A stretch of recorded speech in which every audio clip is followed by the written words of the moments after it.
Pernahkah kamu bertanya-tanya, bagaimana film berubah dari gambar tanpa suara menjadi kisah penuh emosi yang mengguncang dunia? Dalam video ini, kita akan menyelami era film suara dan bagaimana dua aliran besar dalam sinema, yaitu neorealisme Italia dan realisme klasik Hollywood, membentuk cara kita menonton film hingga hari ini.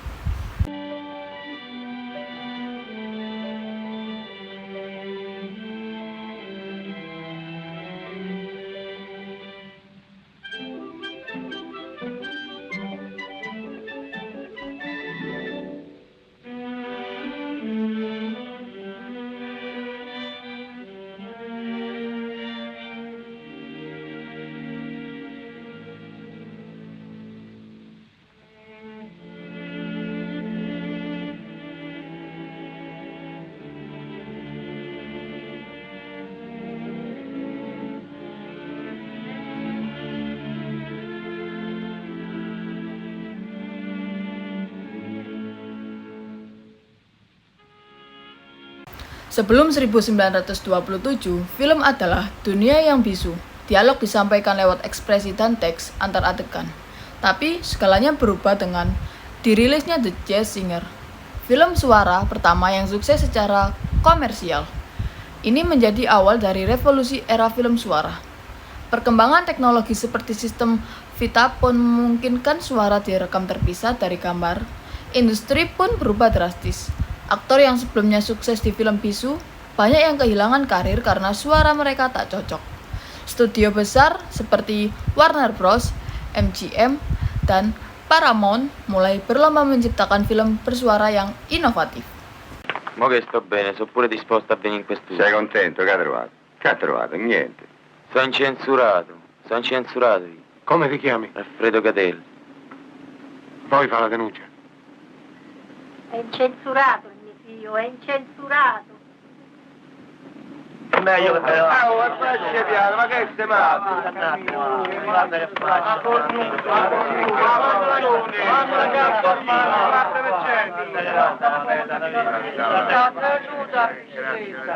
E poi a denunciare la gente, guarda.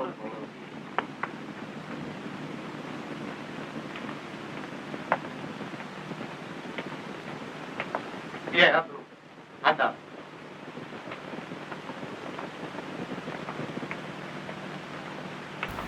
Realisme adalah pendekatan dalam sinema yang mencoba mempresentasikan kehidupan sehari-hari secara otentik, tanpa dramatasi berlebihan, tanpa fantasi.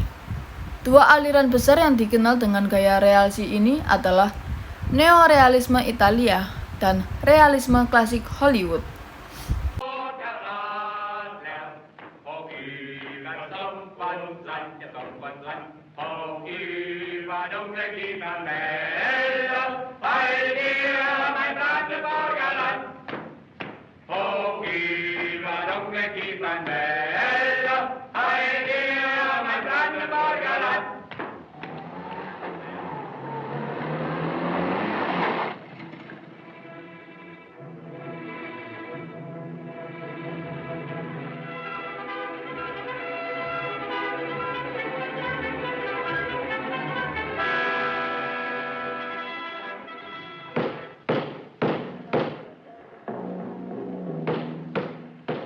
London Calling Italy. La voce di Londra.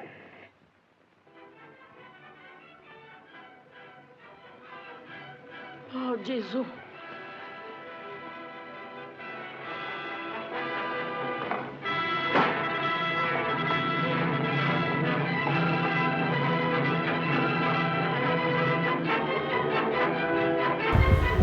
Neorealisme Italia muncul pasca Perang Dunia Kedua sekitar tahun 1943 sampai 1952.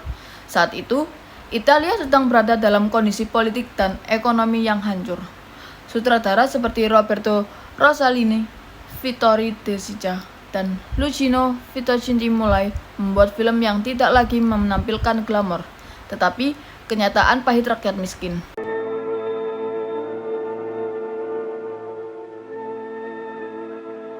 Settimane che vengo qua. Ricci! C'è Ricci? Ricci? Ricci! Ricci! Ricci!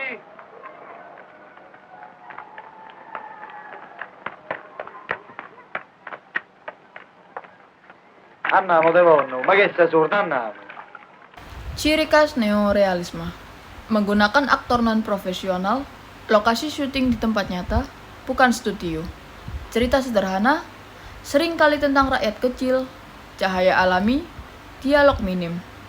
Film seperti Ladri di Bicycle Thieves menunjukkan perjuangan seorang ayah miskin yang kehilangan sepeda kerjanya.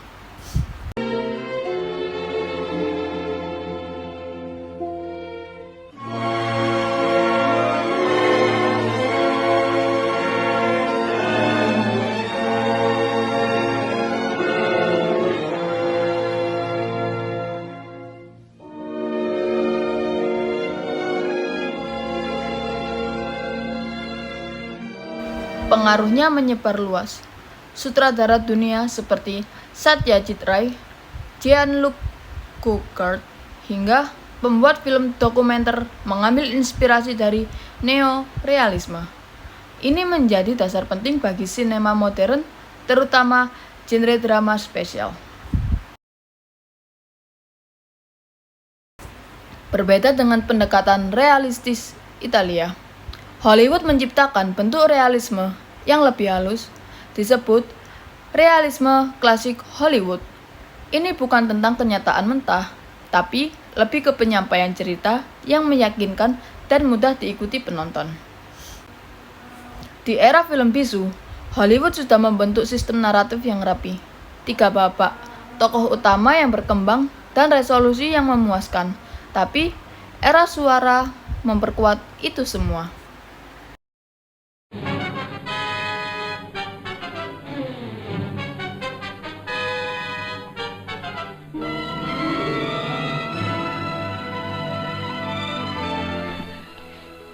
I ought to wring your neck.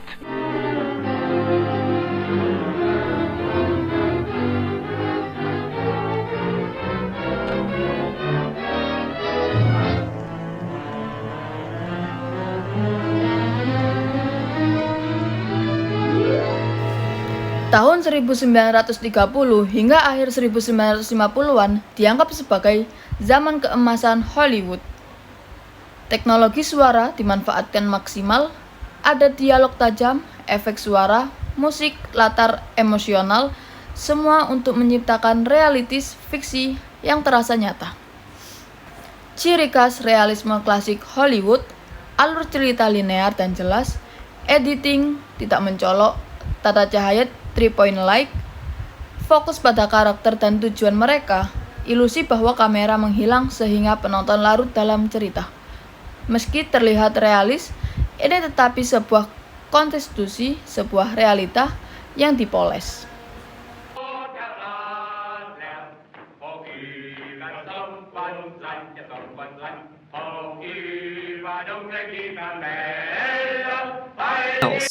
Do a great job of summing up the aims of neorealism. Rossellini broke through, gaining Dua international... pendekatan realisme yang berbeda. Italia menunjukkan dunia sebagaimana adanya Hollywood menciptakan dunia yang terasa nyata. Keduanya sama pentingnya dalam membentuk sejarah dan estetika sinema dunia. Dari suara pertama yang direkam hingga tangisan anak di jalanan Roma. Film terus berkembang dan kita menjadi saksi dari evolusinya.